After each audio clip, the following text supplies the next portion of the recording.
Brandon Easton is an award-winning graphic novelist and Hollywood screenwriter. 10 years after being published in 2002, he was finally published again, and that was only because he took the initiative. Brandon self-funded the creation of the original graphic novel, Shadow Law. That book earned him a Glyph Award for Best Writer and helped him land a writing deal with Lion Forge Comics.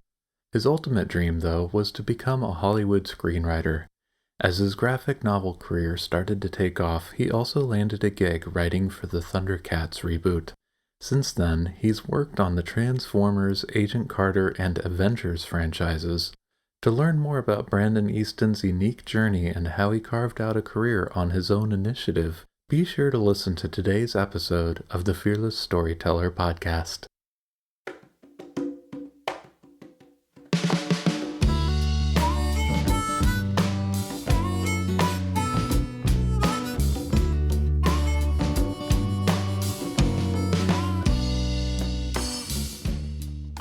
Hello, and welcome to the Fearless Storyteller podcast. I'm your host, Ethan Freckleton. Have you ever noticed how fear stops us from creating and sharing our best work? Join the Fearless Storyteller as we explore the heart and soul of writing stories, songs, and scripts that sell with the people who write them. Each guest has their own unique hero's journey and insights into the intersections between limiting beliefs and success. If you're enjoying this podcast, be sure to leave a review on your favorite podcatcher of choice. Also, be sure to check out the show notes for a link to the Patreon offerings. We've got some good ones for you. Thanks so much for being a listener and supporter of the show. Enjoy today's interview. Brandon Easton, welcome to the Fearless Storyteller podcast. Thank you. It's very nice to be here. Really appreciate your time and definitely looking forward to chatting with you. Yeah, likewise. And for people who don't, this is one of my canned questions, and for people who don't know who you are, what would you like to share about yourself? Well, let's see. I'm Brandon Easton. I'm from Baltimore, Maryland, originally, born and raised there. I've been writing since probably my 10th grade year of high school. I didn't get paid to write until 2002, but, up until then, I had a lot of short stories that were unpublished through my undergraduate years and even to grad school.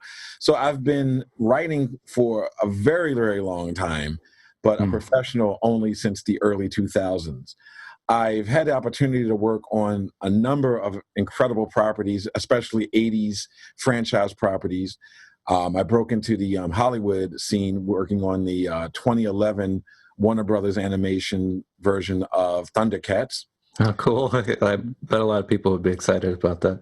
Yeah. After that, I did some Transformers Rescue Bots, which is still a kids-oriented Transformers show. And after that, I was at the same time working in the graphic novel world and was doing a bunch of stuff with Lion Forge Comics, and then eventually IDW Comics with some Marvel stuff, scattered here and there. In 2015, I did the Disney ABC writing program. It was very difficult to get into. And I was assigned to work on season 2 of Marvel's Agent Carter. Yeah. ABC. And that was like my really big Hollywood, my first live action work ever. And since then, I've worked on a ton of stuff that we'll obviously talk about and, touch in on from time to time. But I've been lucky enough to work in live action TV and film, as well as a lot of animation and the graphic novel world. So, and actually prose. I've been getting a lot more prose work lately. So we can definitely talk about all that cool stuff and just jump around. And that's me in a nutshell. And I'd be more than happy to expand. Well, we'll definitely dive in. And I imagine for some people, they're going to be either challenged or excited by the fact that as far as like modalities and mediums of storytelling, you're kind of all over the place, right? And some people will hear that you need to specialize, right? And I'm curious how you think about storytelling and medium. Okay, well, it depends on what you like. There are people I know who are fantastic podcasters, but can't write a short story to save their lives. I know people who are fantastic, prose authors who can't do screenplays and definitely can't do the graphic novel scripting. So it all depends on what you like. I've been fortunate enough, especially during my college years. I went to Ithaca College for undergrad and then Boston University for grad school, where both have very, very, very powerful media programs, particularly for film, TV, and creative writing. Mm. So I was trained as early as my sophomore year of college to write in different mediums. I took film classes. I took, there was no comic book writing class, obviously, but I took film courses and TV writing courses, as well as creative writing courses, during all, I guess, was that like 7 years of my academic career. So with that being said, it doesn't work for everyone. I suggest that a person becomes a master of one craft or medium, but writing is writing. Stories are stories. I feel that if you have an emotional hook and something to say about the world, then you write in the medium that you feel will that will like lend to your strengths. Some people are very verbose and need 700 pages to tell their story, and some people don't. They can tell their story in a 100-page or 120-page screenplay, or for television, a 45 to 70-page teleplay. So it all depends on where the person's strengths lie and what kind of story they want to tell. Do they want to tell a visual story, purely visual, or they want to do more of a literary story where, you take the reader on a journey through just words instead of pictures? So I would say it depends on the person. I mean, for me, I started really in comics. Although I had been writing, prose for many years, it wasn't until I broke into my first professional work was comic book work. Right. So things kind of like flowed from there, but I never turned my back on my long-term goal, obviously. And I never turned my back on my long-term goal was to be a Hollywood screenwriter. So That's how I approached that. So that was your big goal, capital G goal, was to become a Hollywood writer. Absolutely. So how did the comics gig come about then in 2002? You mentioned you were paid for the first time, and that was comics. Yeah, that's a long story. I'll try to make it as short as humanly possible. When I lived in Boston, I worked for a couple of pop culture companies. One of them was New England Comics, the people behind originally the Tick franchise, that stuff. And the other one was a Asian pop culture company called Anime Crash. And at that time, a lot of American comic book illustrators were basically, for all intents and purposes, ripping off Japanese manga and anime visual styles for their artwork. Okay, yeah. As a result, I got to meet a lot of local Boston comic book creators. And from there, I made it took me years, but I made a whole lot of connections in the biz and eventually met with a guy named Pat Lee. And those of you out there who know comics. Is that the capital L-E-E? Yeah, Pat Lee, who used to own and run Dreamwave Productions. Okay. And they had a bunch of big books. They had Warlands. They did the Transformers reboots. They did all kind of like Street Fighter stuff. They were just fantastic. And me and another guy, we got hired to do a book called Arcanium for Dreamwave Productions, and that was my first actual comic book gig, and that would have put us in the spring of 2002. Yeah. So I have to ask, right? Sure. And this is kind of a softball question, but why writing? Like, obviously, I had a draw for you, but like, why that?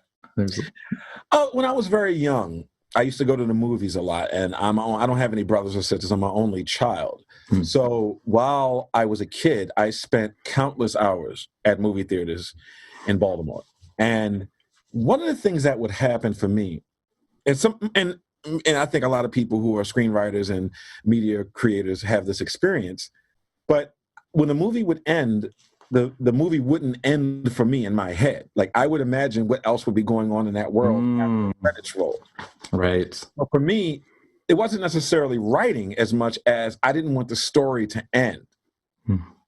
And over time, what wound up happening was I learned how everything worked in terms of that stuff. Yeah. And slowly but surely, like day by day, minute by minute, hour by hour, I started to learn that the reality was I wanted to be a writer. I didn't understand what I wanted to do, but it kind of hit me that maybe it was being a writer. That's what I was actually interested in. And that didn't really happen until my sophomore year of high school, when I had written in a spiral bound notebook, freehand, by the way, in cursive, no less. I had written an alien invasion story. And I think I did about maybe 4 or 5 chapters of it. And some of my upperclassmen friends who had a lot more faith in me than I did at the time, they were just like, dude, we need to like show this to people. So I was a sophomore, but somehow a good chunk of the junior class, the 11th graders, all had read my story. And they were just like, dude, this is awesome, blah, blah, blah, blah, blah. And I was blown away by that. And I think that was kind of the seed that got planted in that moment that's told me, you know, maybe you can make some money off of this someday. And that's pretty much where it started. I mean, there was a lot more of the soul searching and questioning whether or not I belong or if I'm good enough. But really, after a certain point in time, I just threw myself headlong into it and didn't look back. So, like, how did it come up even that people saw your work? Were you eager to share, or was it people were curious about what you're holding on to? Was it a class assignment? No, I was, this is a crazy story. I was riding the bus. Because I went to a magnet high school. We had to test into it. So it was way on the other side of town. And I had to take, Baltimore City buses to get to, like with me and several 100,000 other kids or whatever. But on the way home, me and my buddies used to, ride together. And sometimes I would just get quiet and start writing in my notebook.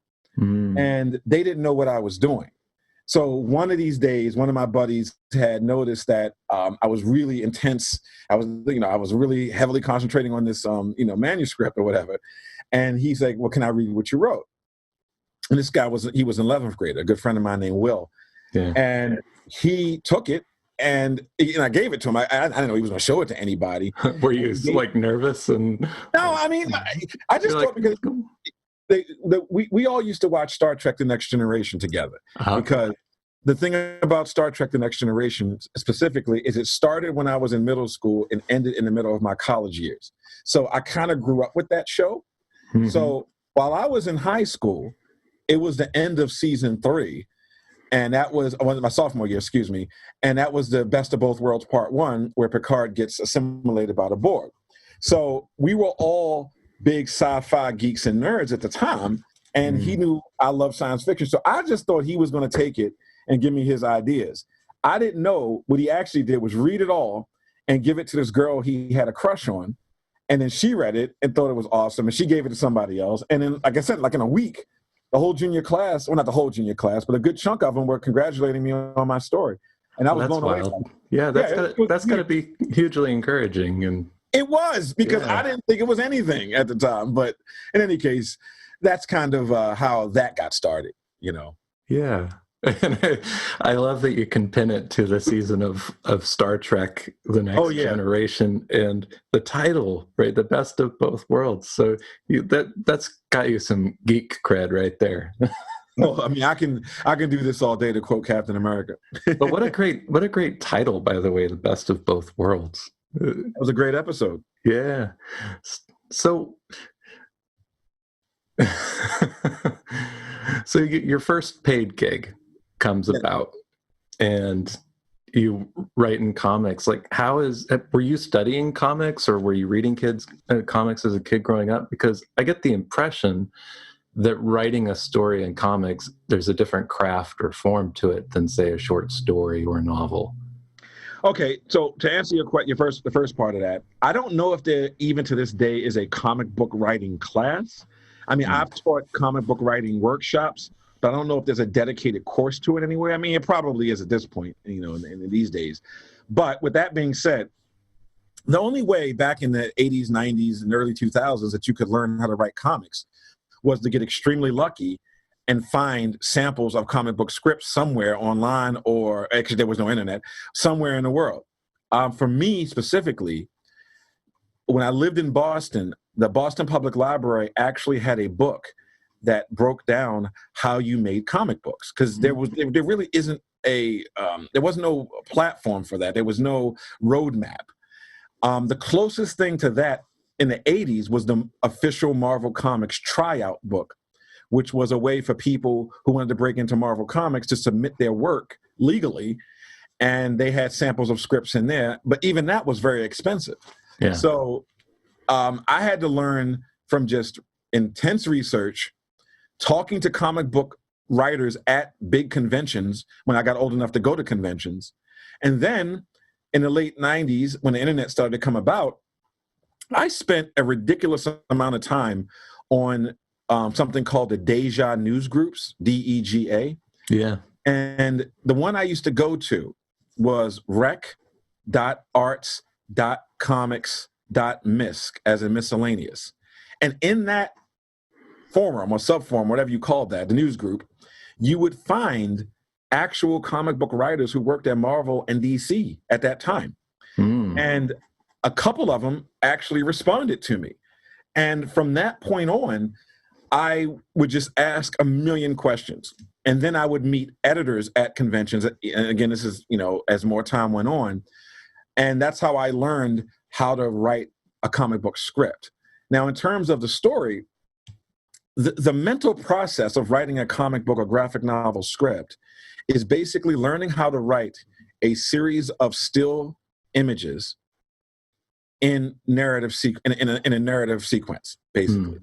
So, you write, your script is like page 1, panel 1, you describe the panel, you put in you put the dialogue spots, and then panel 2, describe the panel, dialogue. If there is dialogue, you put in sound effects, and then you hand all that off once it's done to the editorial team, who gives it to an artist. If you're working with a big company, if you're doing it independently, you personally usually hire the artist, and you just hope that they translate what you wrote the way you wanted it to be translated. And that's how you do comic book scripts. Okay, so it reminds me of like screenwriting, where you... It is, to a point. And then you hand off to a director and trust them to, or it's out of your control, I imagine. Yeah, so what's the balance in your career of work that you self-generated and did maybe independently, like your own kind of IPs, versus doing work for others? That's a good question. I would say that I've had more paid gigs recently in the last, I'd say, 6 years than I've been able to produce original material. And I don't like that.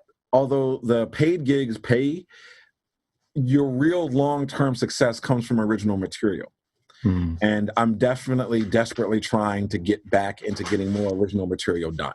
And that's basically where I'm at right now. So I'm gainfully employed, thank God, but I'm not able to devote as much time as I would like to my Brandon Easton stuff, as opposed to, deadline stuff from major companies. Yeah. And, I can imagine, having been a songwriter and co-writer and writing my own stuff and writing for others, that it's got to be different when you're writing for yourself and you're writing for somebody else in paid work. But at the same time, you must have some of your voice that you're getting paid to bring forward, right?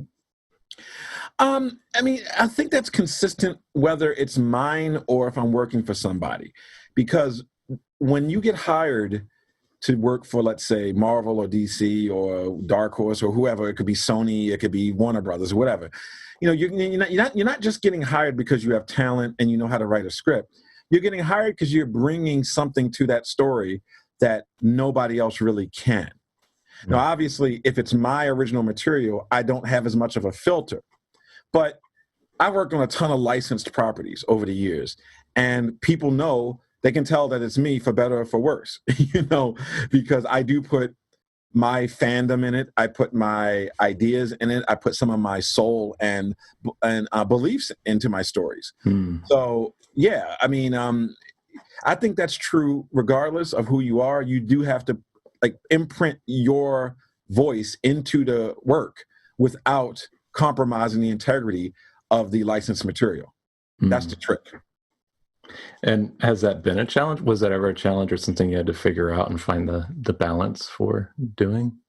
Yes. I can tell you now that there was a point in time about 3 years ago where I got into a really nasty discussion with an editorial team because they misunderstood what me and my co-writer were trying to accomplish on this one particular comic series. I don't usually have a co-writer. I'm not really good at that type of collaboration in terms of comics, but me and this guy worked really well together. And we had a great story dealing with a very touchy and complicated social justice problem. And the editorial team, I don't think they understood that we were pretty sophisticated grown-up people, that we wouldn't go into really dark places with the subject matter. I don't know. I mean, they just seemed to assume that we weren't either intelligent or skilled enough to not make it exploitative. And that really enraged me to no end. And the conversation did not go well, but I felt very, very satisfied that I was able to get my point of view across without being, disagreeable or rude or cruel.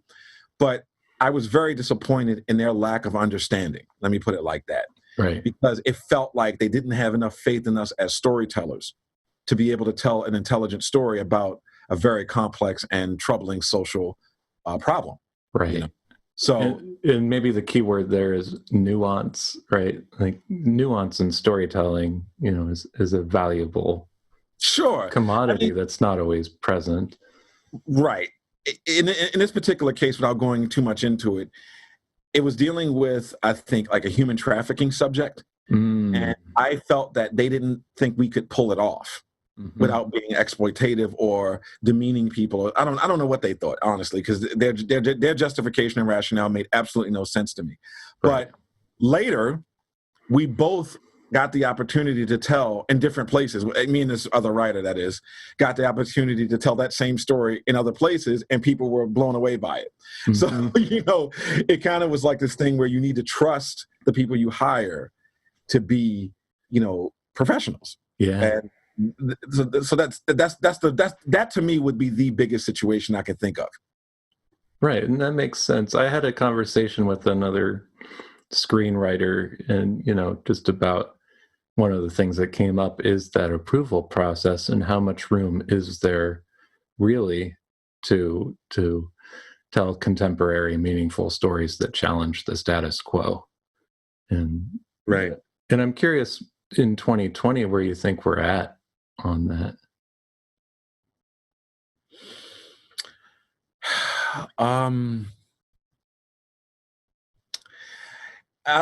It's tricky. I'm trying to figure out the best way to answer that one. Right, and I understand when you're doing a lot of paid work. There's a balance to walk. Yeah, I mean, a lot of the stuff that I do does not venture into like sociological, political, economic issues in general, right? I mean, I for example, I just worked on the Transformers War for Cybertron series on Netflix. It debuted in late July.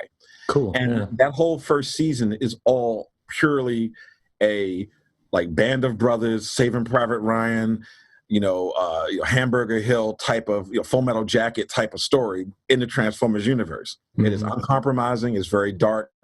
We get into not only the soul searching that war creates in a population, but also the political economics of what a war does to a population. And we did this on a Transformers show because that show is not geared toward children at all. Right. But my point is that we didn't pontificate. We really got into Optimus Prime and Megatron's motivations for the Cybertronian Civil War. And you can actually see both sides. So it wasn't a thing where we were trying to throw a particular political or sociological idea into the mix. We let people decide that. Then there's other things I've written where there's no opportunity to kind of mix in any social commentary, which is absolutely fine because that's not necessary all of the time. And then there's other books I've worked on where that's what it's about, and other comics and TV shows I've worked on where the actual point is to talk about a social problem or economic or political problem. So it depends on the project, really, because I think that nowadays we're in a very bizarre place where on one hand, there are issues that need to be addressed, particularly with sexual harassment and racial discrimination behind the scenes of media companies. Right. But then there's a thing where cancel culture is going after everybody if you don't happen to agree with whatever they believe. And I think that's also, kind of defeating the purpose of freedom of speech and freedom of expression. Right. So while I do understand that there are offensive things in the world, I don't think this is my personal belief, and everyone's free to disagree, but I don't think a person should be offended by every little thing, because I grew up in a time when comedians like Eddie Murphy's early career could not happen in 2020 or 2021 because he used language and derogatory terms towards certain populations that literally you cannot get away with now, that you could get away with in 1984. But I also grew up with like Richard Pryor, Red Fox, a bunch of other stuff, just a lot of black comedians who just did not care whether they offended you because they had something to say. Yeah. So I'm not of a generation that's easily offended by words. I'm more offended by people's actions or lack thereof. So for me, I like stories that push the envelope. I like stories that don't use safe language, because that's not how people actually operate in the real world. So for me, I don't really have a problem with saying things that I believe in and putting that in my writing if the space is allowed. Even in my original material, I'm not getting on a soapbox because usually that's not what people are paying for, if that makes sense. Mm-hmm. Yeah. And, I notice just casually as a casual observer that in comics, there seems to be kind of a leading edge in having different voices come through and addressing issues with some authenticity. And to some degree, I noticed some of that bleeding over into what Netflix is putting out as well. And is that something people, aspiring authors and writers, should be excited about? You mean in terms of the diversity of expression now? Yeah, and representation. Yeah. And addressing issues, really, right? Like the things that used to be the 800 gorilla in the room you couldn't talk about. Yeah. First of all, and don't get me wrong, while I am very strongly against cancel culture, I am very much into the fact that everybody's starting to get their chance to speak and have their stories told without the same old gatekeepers stopping those voices. Because that's really what the problem has been. It's not, I'm not saying there's not institutional racism in the business, because there is, and it's well documented, and it doesn't take it's not rocket science. It's clearly delineated. However, it wasn't that there were neo-Nazis as publishers or editors. It was that the gatekeepers were people who had a very narrow perspective of who should write stories or who could write stories. And they kept out a lot of people who are finally now getting the chance to tell their stories. And when I say that, I'm specifically saying majority of women, especially women of color, men of color, people of color in general, just never got a shot in a lot of these places. And I know this because I'm usually one of the few in these spaces, and I see how it operates. So when you see how this stuff plays out, you understand how hard it is to get your foot in the door and then stay there. That's the trick. So I'm very happy that voices that not even my own, because obviously I'm not a part of the LGBTQ community, but I'm glad that those folks now have an opportunity to tell their stories without being heavily censored or shut down for that matter. So, and so forth and so on. So yeah, I don't know if anybody should aspire to whatever. You tell the story you want to tell. And if that story happens to have a social message to it, then, Godspeed. I'm not going to, judge that. But, it all depends also on what these companies want in the marketplace. Because I guarantee if tomorrow a book came out about, I guess you call it dwarves or little people, like the guy that played Tyrion, what's his name? Peter Dinklage, right? Yeah. If there was a book series of dwarves who were superheroes, and that series sold millions of copies, I guarantee every publisher out there is going to be looking for something just like that. Yep. And that's what it really comes down to too. And this is what no one talks about a lot of times, is what the marketplace wants versus following trends. Some authors try to follow trends and they lose. Other people create something brand new and therefore create a trend. honestly, you need to be somewhere in the middle, because you need to have something that people can relate to, but also something they may not have ever felt or experienced before in a story. Hmm. And that, of course, again, is the trick. That's not easy. Right. And maybe, some of the trick of that is the craft and just how engaging the storytelling is in general. Right. Right. Yeah. Exactly.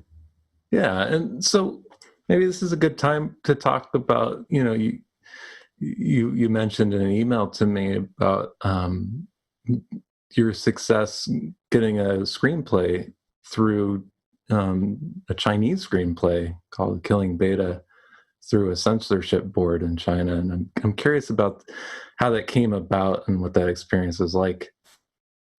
Okay. Well, I was working with a media company that's going to be debuting a brand new style of comic, like AR and VR storytelling in the comic book medium. I think they're going to be coming out probably in 2021, hopefully.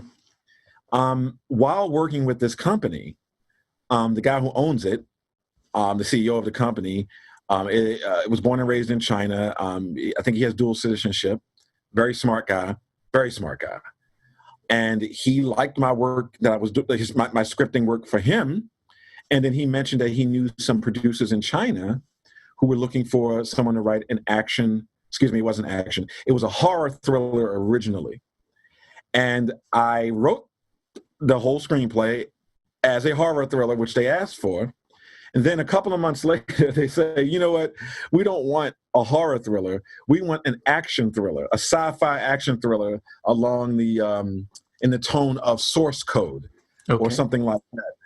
And I was like, that's a page one rewrite, which I literally had to do. So I had to rewrite an entire screenplay from scratch with the new concept. But they really loved it. And they gave it to the Chinese censorship board. And even the Chinese censorship board was like, wow, this guy's awesome. I'm glad you hired him. And I was stunned that the Chinese government liked my work. I mean, that has to mean something to somebody somewhere. So yeah, that's in a nutshell, that's how that happened. Cool. And it's interesting just in the context to think about then that, it sounded like it was for you perhaps a straightforward process. And yet in the context of it, you mentioned you're the first Westerner to get through that process. Yeah, I had no idea I was. It really did. It was. I'm still stunned by that, because I think it'll have more of an impact upon everybody once the movie gets made. Because the movie, obviously, they're dealing with issues in China right now with the pandemic. But once the movie is made and it hits the press, I think that the impact of what I achieved in that scenario is going to really, kind of, echo across the business. And I think it's going to make a difference. And it's already made a difference in some quarters for me, but specifically, it's going to make a big difference when that movie drops. So, yeah, looking forward to that. I know. Well, congratulations on that. I know people have been talking for years in different markets and sectors about the opportunities to reach that audience. And I imagine there's like a cynical version of looking at that and the non-cynical creative version, which is, you're telling a story, right, about human beings to be consumed by other human beings. But right.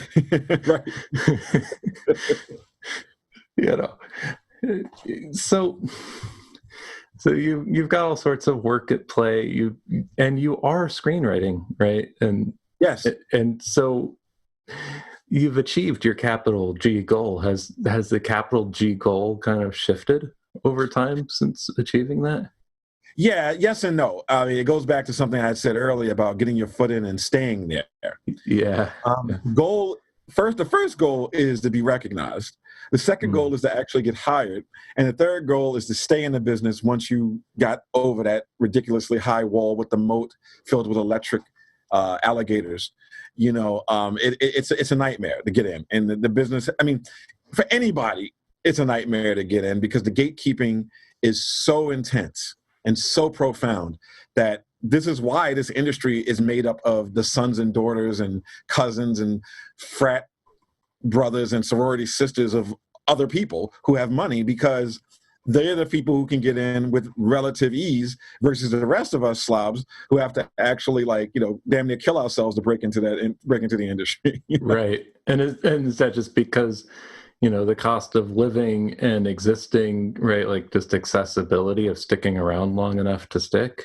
You know what? You literally hit the nail on the head. I mean, that's not the only thing that keeps this industry prohibitive, but it is a major factor that you have to basically work a bunch of really crappy retail jobs, or know somebody, or be willing to get into something illicit in order to survive, because Los Angeles is a very expensive place to be.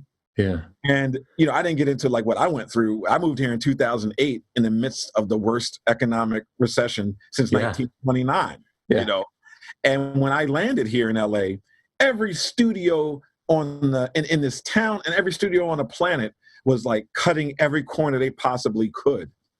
So it took me from 2008 to about 2010 to really make any headway before I got that gig on the Thundercats reboot. So during that time, I had 3 jobs. I worked at Barnes & Noble, I worked at GameStop, and I worked as an adjunct professor at a community college, which, to be honest, was the worst job of the 3. So, so that was my experience. And I had connections because of Ithaca College, and I had connections because of Boston University. Right. I was gonna say 2 years is pretty fast, but you got a lot of money to survive. Meanwhile, if I did not have those connections from my alma maters, respectively, I would not have gotten into this business when I did. I don't know what would have happened to me, because if I didn't have that one connection, it was one guy they used to work at Sony Animation I met years ago who actually remembered me. And we had lunch, we talked. A little bit after that, he introduced me to the guy who was the executive producer over at Warner Brothers Animation for Thundercat show. After that, months passed, and I got a call one day saying, "Hey, we need a writer for this one, and are you interested?" I'm like, "Hell yeah!" Because they had 26 episodes, and they gave me I co-wrote episode 24. Okay, yeah. So, well, let's talk about that. Like, was there a writer's room for that, or was it kind of like you were in your own little bubble? There was a writer's room of some kind, obviously, because they had set up 26 episodes of the first season. Mm-hmm. But what winds up happening with some shows is that they'll have a writer's room. Let's say if you have a 26 episode order, you'll probably have the writer's room do anywhere between 15 to 20, which leaves 6 for freelancers. So I never sat in a writer's room for Thundercats, the 2011 Thundercats. I came in for a couple of meetings where they outlined what they needed for that episode, which was already kind of set up, and you kind of just come in, you pitch your take on it, and then you go from there, and you go home and you write the outline, and then you go to script, and that's basically how that happened. It was once I got that email with the green light, things moved very quickly. Did you have to worry about like continuity issues at all, or no? It's kind of a craft thing, Yeah, because they had outlined all 26 episodes. There wasn't going to be a continuity problem. Okay, and you had access to the outline, and therefore you could. I had access to the outlines that mattered for my episode. Let me put it like that, because every episode did not. It was all one big story, but there were a couple of filler episodes, and the beginning and the end of my episode connected to the overall arc, but the core of the episode was kind of filler, so it didn't really connect with the big story. So you could almost tell any kind of story you wanted to, right? Which you kind of did, absolutely. Yeah. Cool. And what did you end up deciding to do with that? Just out of curiosity, if you remember. Oh, you mean for the Thundercats episode? Yeah, like how did you approach like coming up? Oh, okay. Well, basically, they had an idea, and this is episode 24. It's called The Soul Sever, Sever. Okay. It was basically going to be. We called it the Blade Runner episode, because it was about whether or not artificial intelligence has a soul. So my take on it was thinking about Rutger Hauer's character in Blade Runner and, the tears and rain sequence. So we had this whole thing where they had already designed what the character looked like. They just needed more of a story motivation for what he was doing. And what this character was doing was removing the life essence from living beings or dying beings, and then putting that life essence into a mechanical body. And the whole question was whether or not that was, one, obviously, moralistic, to do that, but also what happens to that person's soul. Like, are they a new creature, or did you just trap a living being into a metal body that they don't want to be in? So that was kind of our episode. That's how we approached that one. That's pretty high concept. How did that sit as far as in the realm of Thundercats for the season? It was a great episode. I think it was really set up to help the main characters find the location of a very important artifact that they needed. So they got caught up in this adventure in the middle of the main adventure. Mm-hmm. So that was the beautiful thing about it, was that it didn't negatively impact or in any way throw off the main arc, because they had already outlined it all. So again, we just kind of plugged in a story, action sequences, beginning, middle, and end, and and they went off to animate it. Very cool. And how did the graphic novel Shadow Law come about? Oh, my first one. Oh, whoo, man, you're asking some long ones. Okay. That's a good one. Okay. When I had broken into the comic book industry at Dreamwave Productions in 2002 on the book Arcanium, I learned the hard way that, okay, I got to back up a bit. Okay. The conventional wisdom about breaking into the comic book industry is that once you break in, you will get work after that, because people saw that you could break in and that you can hit a deadline and you know how to tell a story. I found out the hard way that that's not true at all. The way to really make it in comics is to get to know a bunch of other writers, if you're a writer, and if you're an illustrator, get to know other illustrators. And then over the course of time, have them realize that you're not a lunatic or a nutcase, and then have them like you enough to refer you to the editors that hire people at the comic book companies, whether it's a small company or if it's Marvel or DC. The editors are the gatekeepers there. So after I did some work at Dreamwave from 2002 up until 2004, nobody knew who I was, and the people who did know me, I wasn't exactly friends with. So there were a series of personal problems that sprung up and a series of professional problems that sprung up that made it impossible for me to advance at that time, right? So the advice I got was that, look, what you've done at Dreamwave Productions simply is not enough to move the needle. You need to create an original project that you put out on the marketplace so that people can see that you do have an original voice and that you can do it yourself, basically, because that's kind of the badge of honor, that you can actually get it out there, right? Yeah. Because that entails hiring an art team, that entails hiring a letterer, hiring a colorist, hiring a editor sometimes, and then on top of all that, you have to find a way to get it distributed to comic book shops and bookstores. So you're basically your own comic book studio as an independent creator. That's an incredibly high bar of entry. Yes. Yes, exactly. And I didn't realize how high it was.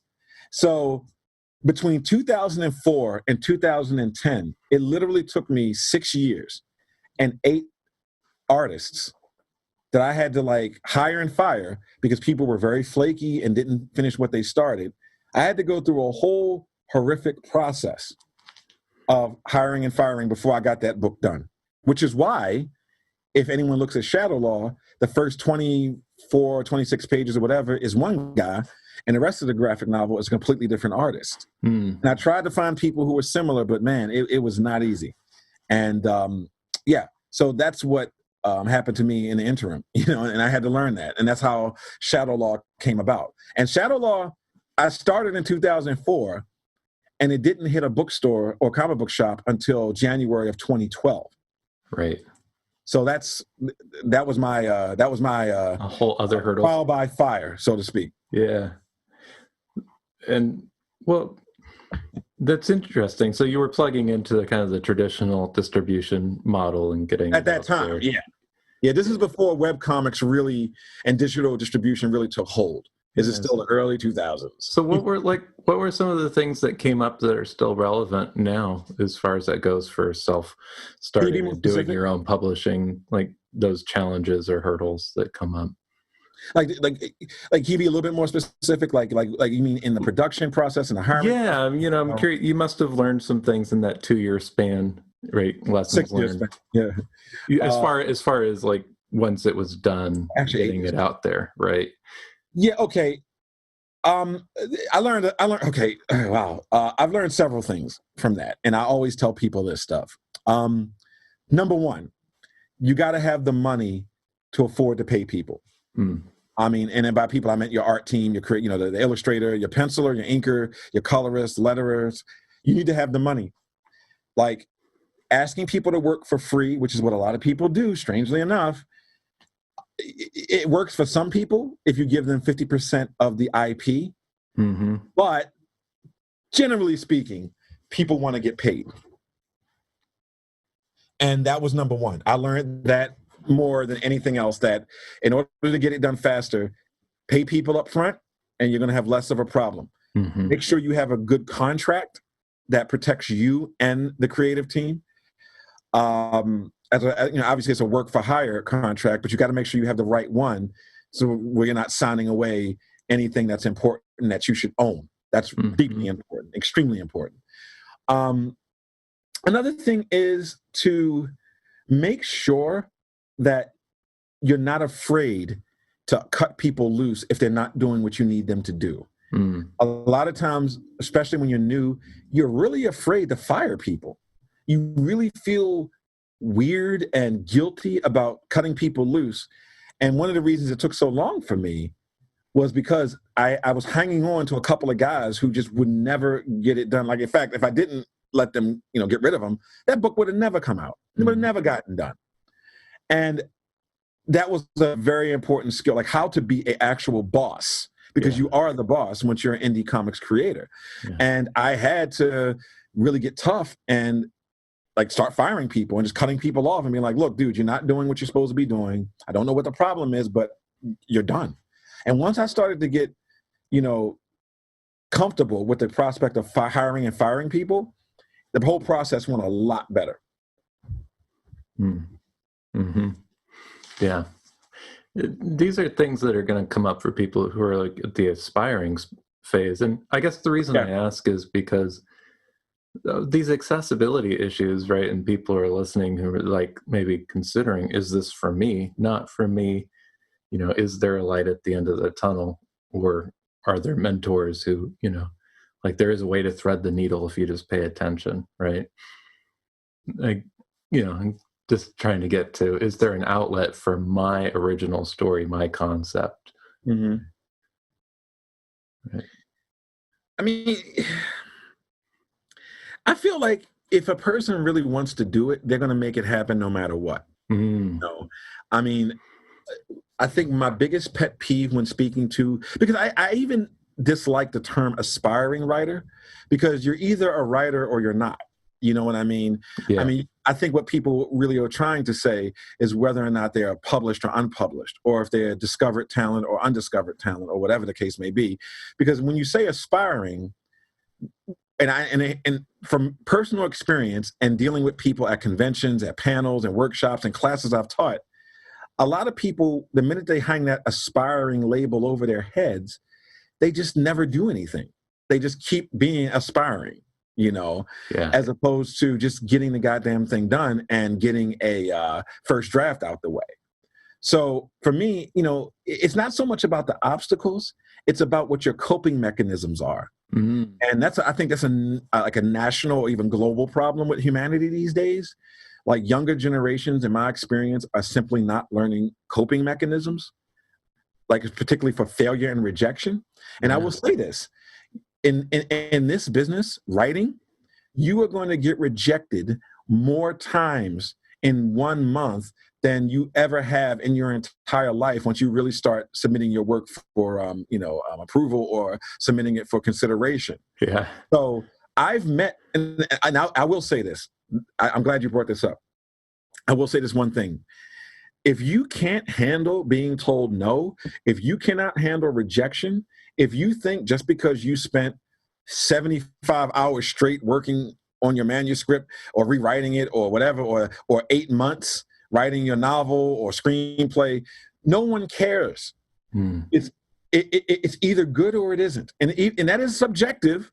But there are shitty excuse my language. There are crappy screenplays. I don't care. Out there. Okay, there are shitty screenplays out there. Yeah. And there are screenplays that are not structured well. There are people who don't know even how to write a screenplay or a comic book script or even a manuscript for a novel or a play, a stage play.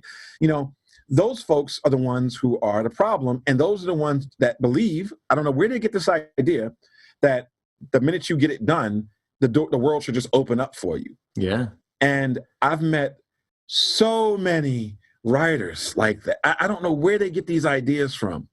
But they write a book or a comic, they do something. They get one thing done or some horrible thing they get done, and then they get angry that they didn't suddenly become millionaires overnight because they got this thing done. Yeah. I can't tell you how many people, I know people who are friends of mine who display those attitudes, and some of them have left LA permanently because, quite frankly, they didn't have what it took. They did not have the coping mechanism that's basically it's not the talent, it's the coping mechanism part. Exactly. And the talent is insane. Expectations of how this works. But let me say this. The town is insane. The industry is insane. The way people treat each other in this town is abominable sometimes, right? Mm-hmm. So yes, it takes a strong will. You need to have an ironclad soul to make it in this town. Because if you are easily offended or easily hurt or easily distracted or easily discouraged, you need to get the hell out of here immediately, because nobody cares. Yeah. So it sounds like maybe like counseling or self-work is a good foundation to the business. Nobody cares. Nobody cares. Yeah, well,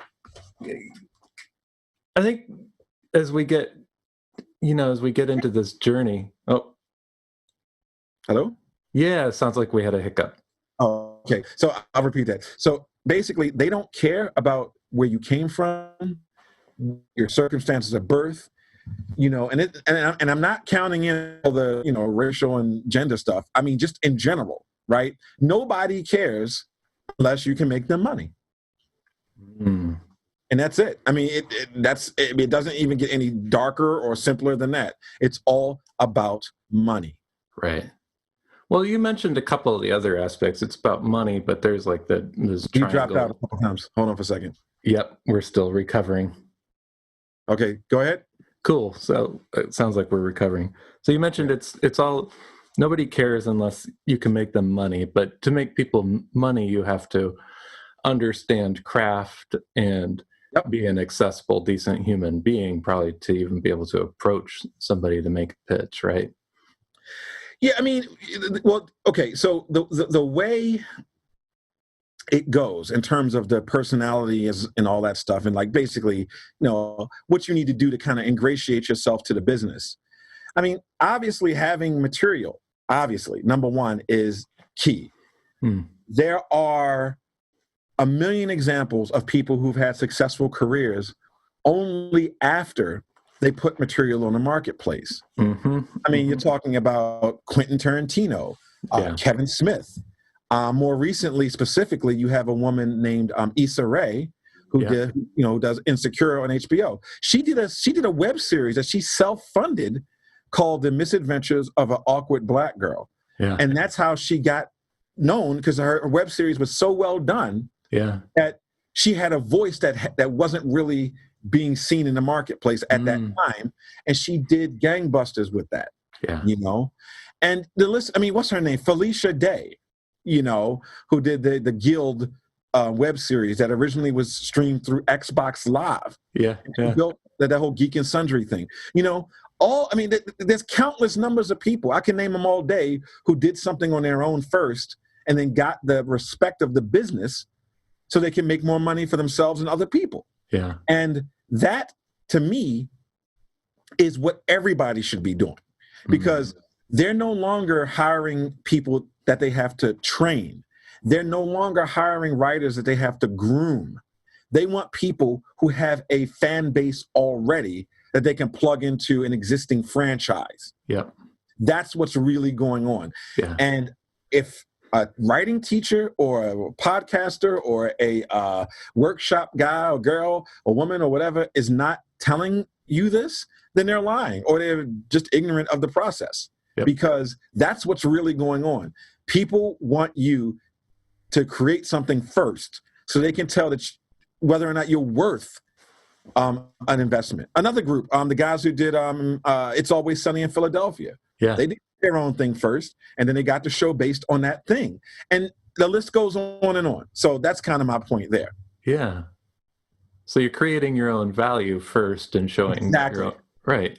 And that requires a lot of shifting perspective, and maybe what we're fighting is the mythology that we grow up around that celebrates the debut novel, somebody's first novel they ever wrote is a hit and transforms the landscape of publishing, at least for 20,000 sales.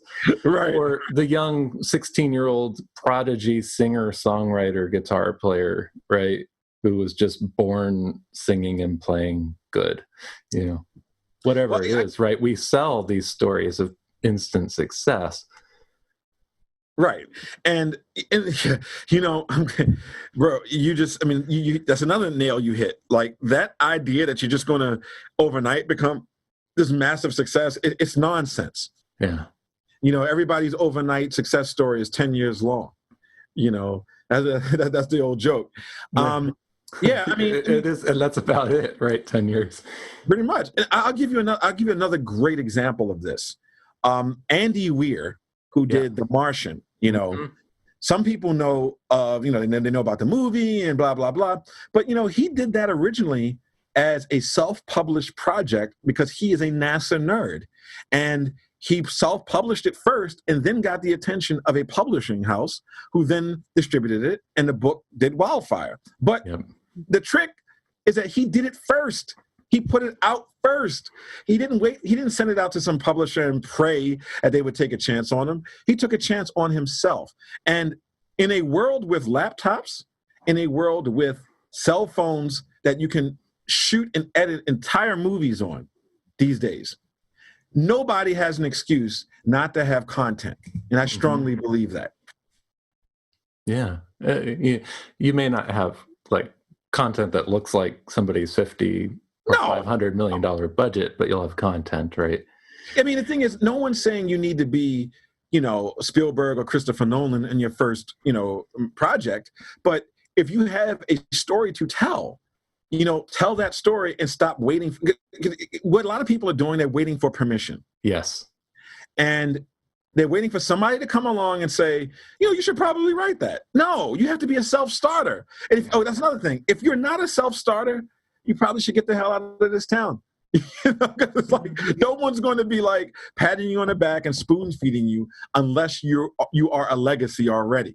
If your dad or mom or aunt or fraternity brother or sorority sister or whoever isn't already established, you're going to have to break your back in half to get from point A to point B. Yeah. And it's just what it is. And I didn't make the rule. I just survived it. Yeah. I didn't make the rule. I just survived it.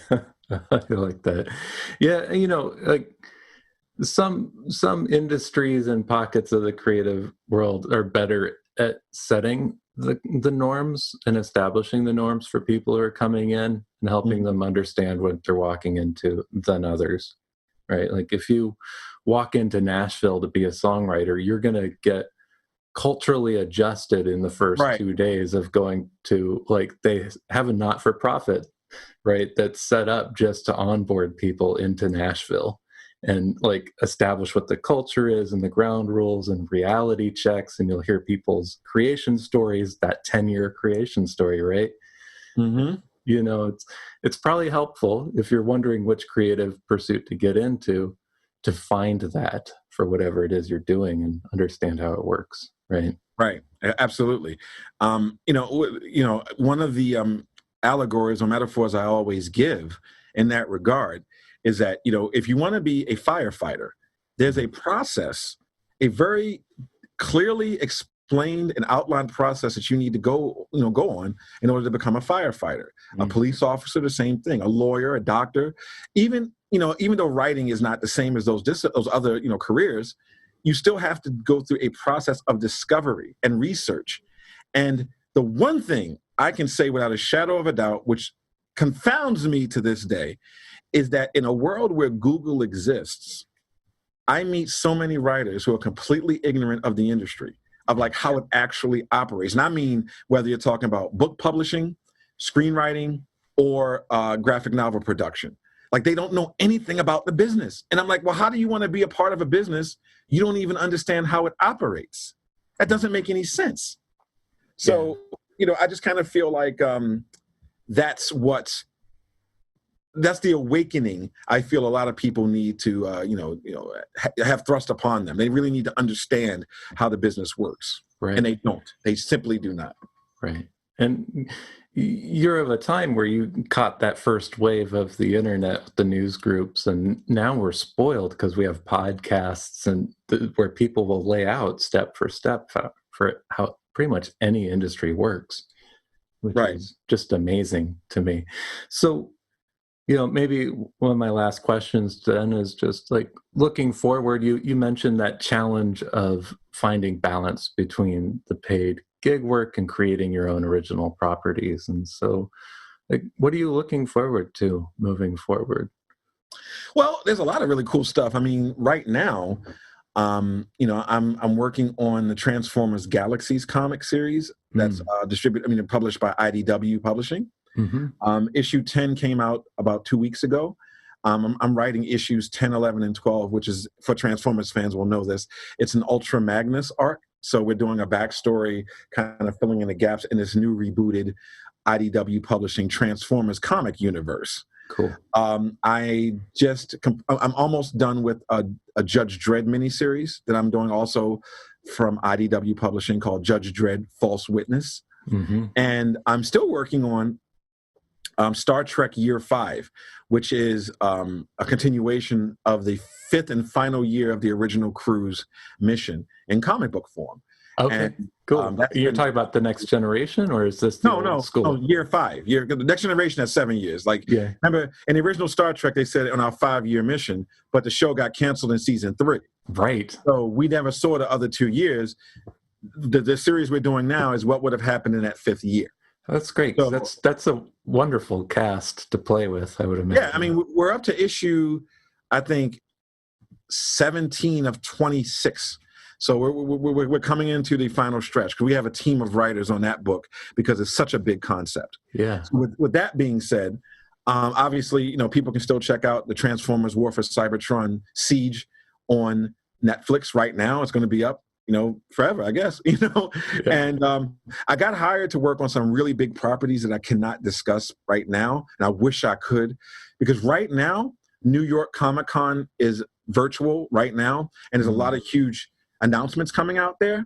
So I'm praying that the thing that I've been hired to work on will be announced. I'm praying. I don't know if it will, but I'm crossing my fingers. So yeah, I have a lot of really cool stuff going on. Unfortunately, I can't talk about the newer stuff, but I'm pretty excited about all of it. That's awesome. Well, congratulations on that. And thank you. For people who want to maybe find you or access your thoughts or just see what you have to say, how can they find you on the internet? Sure. I'm usually on Twitter at Brandon Easton, like my whole name, just at Brandon Easton, all one word.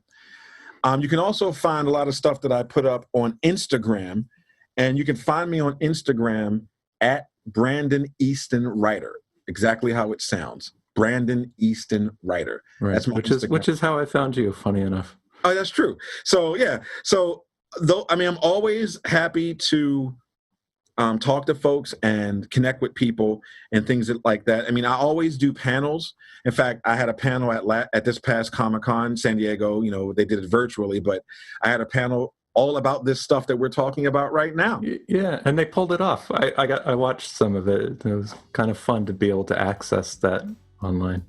Exactly. Yeah. Well, cool. Well, Brandon, it's been a pleasure having you on the show. I really appreciate you reaching out to me, and if you ever want to, follow up another time in the future, feel free to reach out. I'd be happy to come back. I hope you've enjoyed today's episode of The Fearless Storyteller. As a reminder, any and all links can be found in the show notes. And if you're enjoying this podcast, will you please consider leaving a review? By doing so, you'll be helping new listeners discover the Fearless Storyteller podcast.